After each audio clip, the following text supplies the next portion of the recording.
Почитувани гледачи, добра вечер. Како и секоја среда во 19:15, вие сте со Трета порта, емисија која за вас го пребарува интернетот и ви ги презентира најинтересните колумни, анализи и коментари. Оваа недела имаше богата понуда на теми, но се сконцентриравме на случувањата околу дебатата за измена на Уставот, македонскиот филм за Оскар, економијата, политиката. Емисијата ја почнуваме со преглед на коментарите околу фестивалот Браќа Манаки, каде Мимоза Петревска Георгиева пишува за пренагласеното присуство на политичари на фестивалот и отсуството на филмски работници. Во својата колумна, Мимоза Петревска Георгиева, која е насловена како "Светлина потемната од сиви костуми", таа се осврнува на малото присуство на сниматели. Во поентата на колумната се вели вака: нивното присуство на фестивалот помина речиси незабележано од пошироката јавност, за сметка на блескавата аура на актерите или пак помпезното присуство на политичарите. Овие вториве годинава ги имаше во рекорден број. Председателот Ѓорги Иванов, министерката за внатрешни работи Гордана Јанкуловска, министерката за култура Елизабета Канчевска-Милевска, министерот за надворешни работи Никола Поповски, министерот за странски инвестиции Веле Самак. Па наместо како на филмски фестивал, публиката на отварањето се чувствуваше како на седница на владата.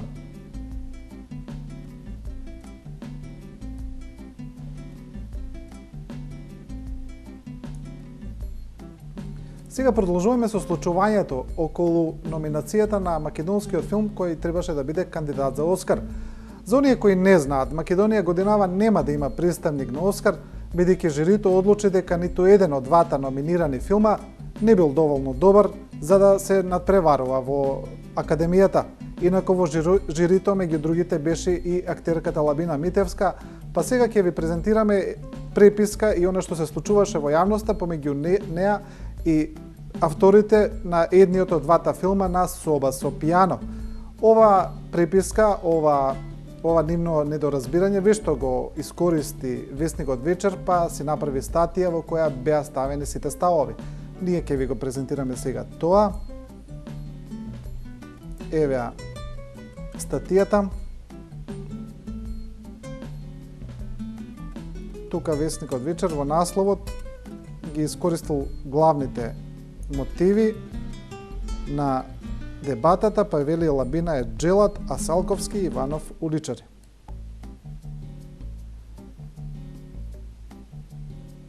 Подолу, еве го ставот на Лабина. Во отвореното писмо, упатено до авторите на филмот, таа вели: "Моето мислење и основен критериум по кој се раководев при донесувањето на одлуките е дека ниту еден од двата понудени филма не би имале шанса во трката за Оскари, затоа што немаат никаква фестивалска историја, немаат никаков одек во стручниот печат, освен во Македонија." И сега на ова Томи Салковски и Игор Иванов, кои стојат за филмот Соба со пијано, во исто така отворено писмо, одговараат: "Ти благодариме за овој твој исказ со кој потврдуваш дека и ти, рамо до рамо со Тозија, стоиш за дисквалификацијата на филмовите кандидати за Оскар. Ти, мощно и колегијално си даваш за право да го убиеш детето во зародиш, да не му дадеш див. Наместо да бидеш промотор на македонскиот филм, ти се стави во друштво на джелатите."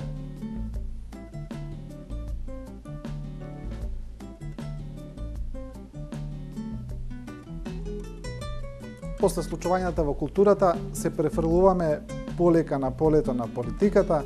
Оваа недела меѓу еден од поинтересните случувањата беше дебатата околу можното отварање на Уставот, за во Уставот да се дефинира дека бракот е институција помеѓу маж и жена. Сега тука ја пренесуваме колумната на Владко Ѓорчев од ВМРО ДПМН, кој е предлагач на оваа иницијатива и во која тој се обраќа на однесувањето на пратениците на опозицијската СДСМ, кои се изјаснија дека се против отварање на Уставот за ваква тема.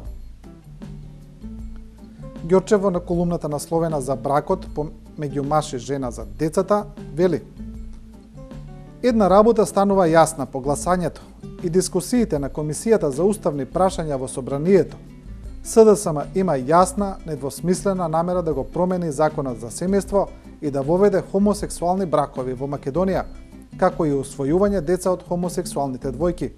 Ако искрено беа за бракот меѓу еден маж и една жена, ќе гласаа за уставните измени. Тие гласаа против.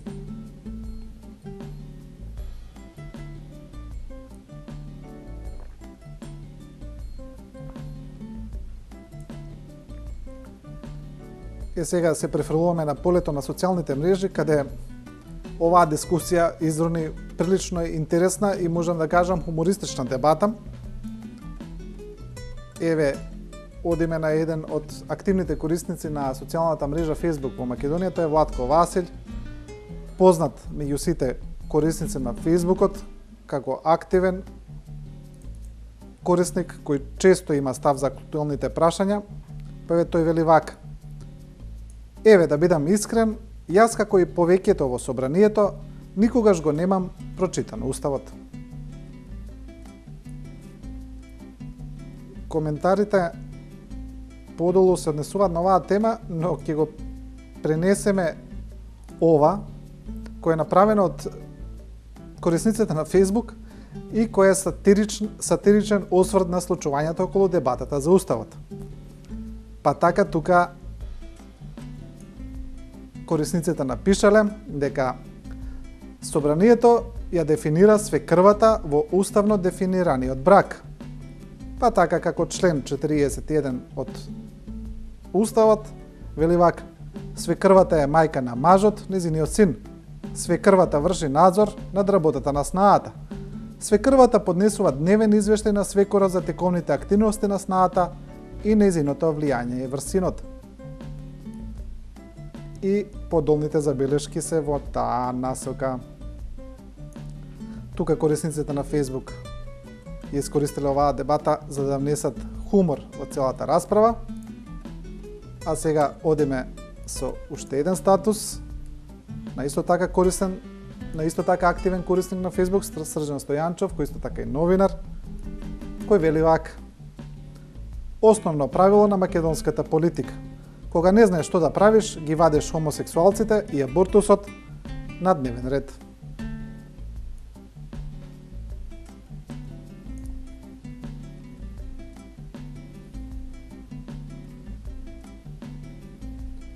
Продолжуваме со политика. Сега на друга тема, одиме со Љупчо Зиков, кој е новинар, но и еден од основачите на новата Алијанса за позитивна Македонија, граѓанска алијанса, кој во својата колумна го анализира однесувањето на опозицијската СДСМ.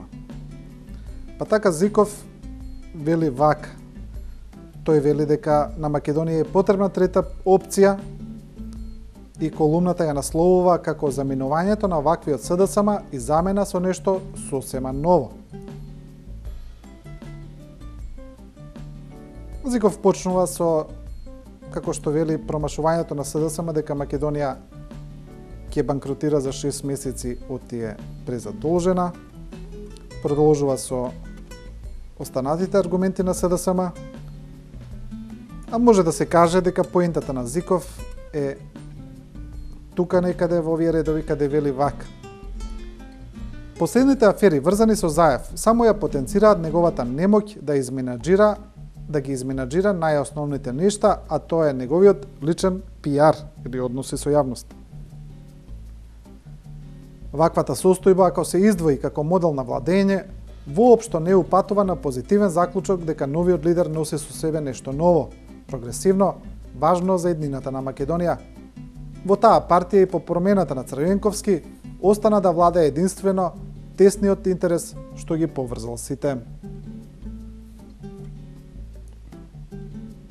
Ова е колумната на Зиков. Ние продолжуваме со политика, продолжуваме со анализа на порталот Окно, анализа на Владимир Петровски, која се однесува на независноста на судството во Република Македонија. Па така Петровски го поврзува судството со извештаите на релевантните меѓународни организации, но и со случаите на на споровите во кои беа присутни медиуми и медиумски работници, новинари. Еве ја поентата на Петревски, вели вака. Во алармантно влошената состојба со медиумите во Република Македонија постојат ограничен број независни медиумски гласила кои се активни и изразуваат различни ставови, без ограничување, најчесто онлайн. Во нив се известува за настаните со едноставно пренесување на фактичките ситуации.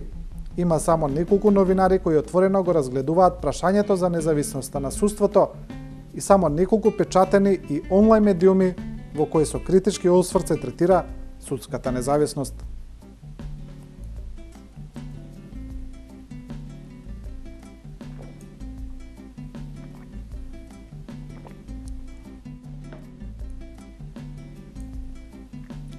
Продолжуваме со колумна на Арсем Зеколи, аналитичар, кој има напишано колумна на една прилично ретка тема, која како посебна ретко се третира во македонските медиуми, а тоа е конфискацијата на нелегално стекнатиот имот на луѓето кои се осудени за криминал. Значи на луѓето кои се осудени за такви кривични дела на кои според законот би требало да им следува конфискација. Во поентата на својата колумна, Зеколи, која има насловено досието К, мислејќи на конфискација, под насловот ја кажува поентата, вели вака. Конфискацијата на извесен начин е алката која недостасува во нашата транзицијска еволуција и на внатрешен и на надворешен план. Зеколи вели дека конфискацијата на имотот ќе ги одврати од криминал и ќе делува превентивно врз идните можни прекршители на законот, а поентата од текстот е следна. На внатрешен план, коректната и принципијална имплементација на конфискацијата на нелегално стекнатиот имот ќе послужи како ефективна алатка за демотивација на коруптивно мотивираните лица за вклучување во политиката. Таквата демотивација ќе влие и на елиминирање на патриотско-националистичката демагогија како камуфлажа за професионалната или образовната нестручност и трамполина за влез во круговите на политичко и финансиско одлучување. Ова е поентата на Зеколи. Сега продолжуваме со прилично интересен текст на некогашниот генерален директор на НИП, на некогашниот новинарски гигант НИП Нова Македонија, Панде Колемишевски, во која Колемишевски нашол за потребно да објасни зошто во јавноста премиерот Груевски се нарекува пастир. Тој објаснува дека тоа произлегува од еден текст кој еден новинар му го има упатено на премиерот Груевски, во кој го ословува со пастир, но сега Колемишевски објаснува дека тоа што премиерот го викале пастир и не било така лошо. Па така, Колемишевски во колумната насловена како Пастирот, стадото и стапот вели: не дека Груевски ги поседува карактеристиките и доблестите на еден пастир во реална и духовна смисла на тој поим. Сепак, општо гледано, пастирот низ сета историја и во сите легенди е опишуван и третиран со својства на позитивна личност. За неупатените или за атеистите не мора ништо да значи податокот дека во официјалната триреченична електронска биографија на Груевски како председател на владата на Република Македонија уште во втората реченица стои дека тој има силна верба во Бога. Но кога се расчленува сликата за пастирот, ќе се види дека таа во својата основа има религиозен символ, го означува самиот Господ или пак блискоста до него. Тој го води своето стадо, бдее над него и го штити. Ова е објаснувањето на Колемишевски. И сега мора да се прочита и последната реченица од неговата колумна, каде тој во целиот текст објаснува што всушност символизира пастир во символиката, во историјата, и во секојдневниот живот. И на крај, како своевиден PS, постскриптум, Колемишевски вели вака: откако некој ќе го прочита текстов, слободно може да ме прекори и да си рече: море, Панде, ти си за стап, плачеш. Со стапова тебе не ти се плаќа, тебе ти се малку и со исто стапа. Ова го има напишано самиот Колемишевски, така да веројатно знае што сака да каже. Продолжуваме со колумна на Мирка Велиновска, која се однесува, како и повеќето нејзини колумни, на општите политички случувања во општеството. Тука има елементи на внатрешна, на надворешна политика, но како интересно од оваа колумна би издвоиле што на крајот Мирка Велиновска се обраќа на некои новинари кои пренесува дека таа во претходна нејзина колумна ја има предскажано акцијата Шпион. Имено во една колумна напишана пред околу месец дена, Велиновска напиша дека на Македонија и предстои голема акција во која ќе бидат уапсени голем број на лица кои заговарале странска интервенција и кои се на тој начин предавници. При крајот на колумната, тоа го пренесува некои новинари, го пренесе и еден неделник, и сега Велиновска им се обраќа на тие новинари кои го пренеле тоа и вели дека таа не била видовита, туку едноставно била добар аналитичар. Еве поентата на Велиновска, вели вака.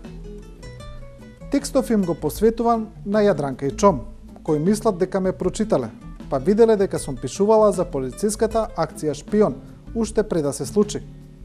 Демек, сум ја навестила, се разбира, зашто како блиска на власта во наводници, како нејзин мегафон, сум била информирана. Не се не трудам да ги убедам дека за настанот дознав дента кога се случи. Кажувам само дека јас не сум како нив и затоа моите оценки и ставови главно ги потврдува времето, а нивните главно не. Толку. Тоа е преписката на Мирка Велиновска. Сега продолжуваме со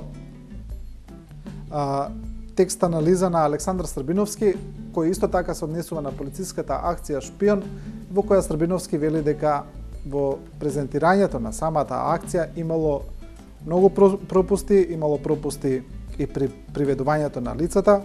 Еден од нив според Србиновски е тоа што е приведен режисерот Борис Дамовски на спектакуларен начин, со специјалци, па потоа е пуштен без никакво обвинение. Тој вели едноставно немало потреба од такво приведување, можеле да го повикаат на информативен разговор. А како поента од колумната, исто така може да се издвои овој дел, каде што Србиновски вели. Отаму изјавата на помошник министерот за односи со јавноста Иво Котевски, која даде веднаш по преведувањето на осомничените дека акцијата Шпион, што ја спроведе МВР, веројатно е прв ваков случај, не само во Македонија, туку и пошироко во регионот, е најблагоречена некоректна. По оваа изјава разбравме оти во регионот Србија, Хрватска имало и други такви акции. Значи не е во ред која било државна институција да се обидува да собира регионални поени со ваква сериозна акција. Важно ли е воопшто дали сме први, втори, трети или четврти во регионот во фаќањето Шпиони? Ова беше колумната на Србиновски. Сега продолжуваме со уште една анализа на порталот Окно, која се однесува на парите кои Македонија ги дава за здравствениот систем. Па така во оваа анализа може да се види, која е насловена со јадете споменици, лечете се со земјоделски субвенции, може да се види колку пари секоја година Македонија дава за земјоделски субвенции, колку пари се даваат за градење за разобување на градот за споменици, а колку за здравствениот систем. Па така во поентата се вели: со процент од само 4% од националниот буџет и со износ од 50 евра по жител, во една европска држава на почетокот на 21. век едноставно не е можно да се има одржлив здравствен систем, без оглед на се друго. Имајќи ги предвид овие бројки, станува јасно колку всушност имаше смисла последниот штрајк на лекарите, кој власта се обидуваше да го задуши со сите средства.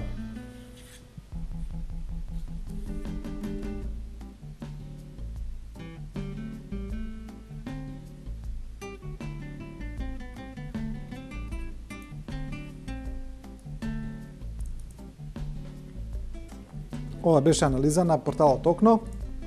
Сега продолжуваме со текст во кој Александар Димковски се осврнува на употребата на пестициди во македонското земјоделство и воопшто во севкупната употреба. Димковски вели дека пестицидите се опасни отрови, но тој се осврнува на еден интересен аспект колку лесно во Македонија може да се купат пестициди кои воедно се и токсини. Па така во поентата на колумната пишува вака: ако и за најобичен лек или медицински препарат ви е потребен рецепт од лекар за купување опасни пестициди, инсектициди и хербициди, не ви е потребно ништо. Доволно е да имате само 170 денари во джебот, колку што чини најевтиниот пестицид. Иако увозот, како и продажбата на пестицидот строго се контролира и сите препарати во земјоделските аптеки мора да имаат контролна маркичка, постојат примери кога опасни средства може да купи кој било, без писмена евиденција, ниту пак стручна препорака каде и за што ќе го користи. Ова беше Димковски. Сега продолжуваме со уште два текста кои се однесуваат на надворешна политика и на случувањето во Европската Унија, во нашето обкружување и како тие се рефлектираат на Република Македонија. Во текстот на професорот Димитар Мирчев, кој е насловен Генетички модификувана Унија, професорот Мирчев се осврнува на проблемите во Европската Унија и вели дека таму неизвестна е целата разврска на состојбата. Па така во поентата професорот вели вака: вистина ова полугодие има некој минимален исчекор со позитивен раст во повеќето економии на Унијата, но далеко од индикаторите за излез од кризата. А кај третина има идентичен пад на БДП. Вистина е дека на Германија тргна нешто подобро, а заедно со предвидениот повторен избор на канцеларката Меркел и натаму ќе остане фактор на стабилноста на Унијата. Но на другиот фактор, Франција на Оланд не му оди толку добро. Деновиве се објавени податоци дека јавниот долг на земјата достигнал рекордни 90% од бруто производот. Во Британија расте евроскептицизмот, а антиуниските изјави на Камерон не се охрабрувачки, макар што британската индустрија предупредува дека ќе биде лошо и полошо доколку земјата се повлече од Унијата. Сега како сведемен како одговор на оваа колумна, иако не се однесува директно на професорот Мирчев, но се однесува на ставовите на професорот Мирчев токму на оваа теза за проблемите во Европската Унија, за можната политичка и економска дезинтеграција таму, пишува Петар Арсовски, кој исто така политички аналитичар. Па Петар Арсовски вели вака: например, се поголем е бројот на оние кои сметаат дека ЕУ и НАТО не ни се потребни и дека тие не се доволна придобивка за компромис по прашањето за името. Ваквата ментална матрица притоа е затруена со илузии за вечната историска неправда кон Македонија, со комплекс на инфериорност и доминација на емотивното и несвесното пред рационалното и свесното. Со други зборови, националистичките, ксенофобичните и фашизоидните елементи на политичкото милје доживуваат кресчендо.